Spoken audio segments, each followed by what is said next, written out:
Hoy nos adentramos en un conflicto que lo cambió todo. Uno que no solo redibujó el mapa de Europa, sino que forjó a fuego la identidad de una nación entera. Vamos a desgranar la Guerra de la Independencia Española. La pregunta es casi una paradoja, ¿verdad? ¿Cómo es posible que un rey entregue su corona casi sin pestañear y que sea su pueblo, la gente de a pie, la que se lance a una guerra terrible para recuperarla?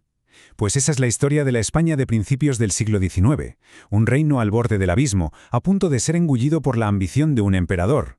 Para entender cómo se llegó a ese punto, tenemos que rebobinar un poco, porque todo esto no surgió de la nada. Todo empieza, como suele pasar, con un reino en plena crisis. A ver, pongámonos en situación. El rey es Carlos IV, pero gobernar, lo que se dice gobernar, no era lo suyo. El país estaba económicamente hecho un desastre, con la hacienda pública completamente arruinada. Y mientras, el que de verdad movía los hilos era su valido, el todopoderoso y muy ambicioso Manuel Godoy. Con este panorama, la política exterior fue un auténtico caos, una serie de alianzas desastrosas que culminaron en la humillante derrota naval de Trafalgar. Y ojo, que esto no fue solo una batalla perdida, no. Aquello dejó a España temblando, totalmente vulnerable ante el gigante que tenía al lado, la Francia de Napoleón. Y claro, Napoleón Bonaparte, que de estrategas sabía un rato, olió la sangre. Vio esa debilidad y donde otros veían una crisis, él vio una oportunidad de oro para expandir su imperio. La jugada de Napoleón fue, hay que reconocerlo, magistral. Primero usó el Tratado de Fontainebleau como la excusa perfecta. Oye, dejadme pasar con mis tropas que voy a invadir Portugal. Pero claro, era una trampa. Mientras sus ejércitos se iban asentando por toda España, aprovechó las peleas internas de la familia real para dar el golpe de gracia en Bayona. Los citó allí y con engaños consiguió que todos, padre e hijo, le entregaran la corona. Y así, de un plumazo, la monarquía borbónica desaparece del tablero. Napoleón coge la corona y se la pone a su propio hermano, José Bonaparte, nuevo rey de España. Así de fácil. El rey había cedido. La familia real estaba fuera de juego. Parecía que el plan había salido a la perfección. Pero Napoleón se olvidó de un pequeño detalle: el pueblo. Y el pueblo español no estaba dispuesto a que le impusieran un rey extranjero. Y la chispa que prendió la mecha de la rebelión saltó en Madrid. El 2 de mayo de 1808, un levantamiento popular, caótico, sangriento, pero un grito desesperado de «basta ya» contra el ejército de ocupación. Lo increíble es lo que pasó justo después. Sin rey, sin gobierno, ¿quién manda? Pues la gente.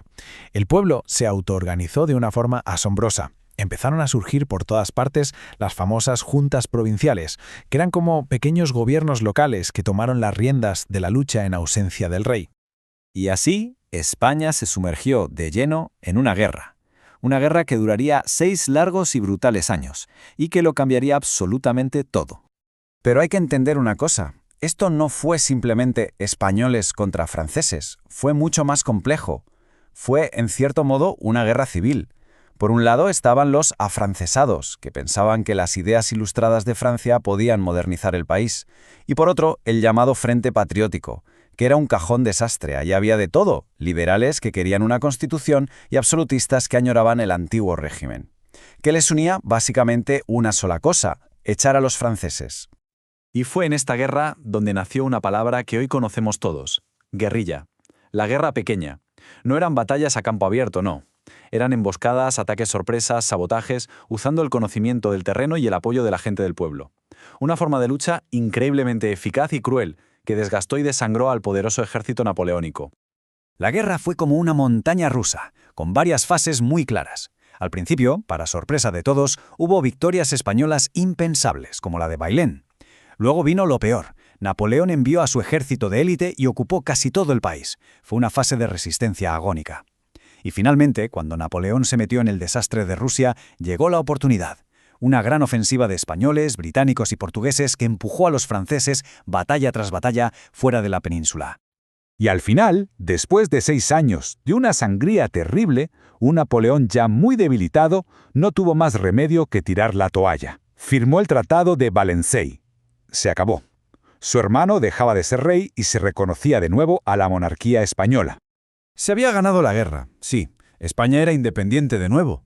Pero el precio fue altísimo. El conflicto dejó cicatrices muy profundas, pero también plantó las semillas de lo que vendría después. Pensemos en las consecuencias, porque son enormes. La sociedad quedó rota, dividida para décadas. Pero a la vez nació un sentimiento de nación española moderno, forjado en esa lucha común. Y mientras España se desangraba, en América sus colonias vieron el vacío de poder y dijeron, esta es la nuestra. Fue el principio del fin del imperio y el comienzo de la historia contemporánea de España.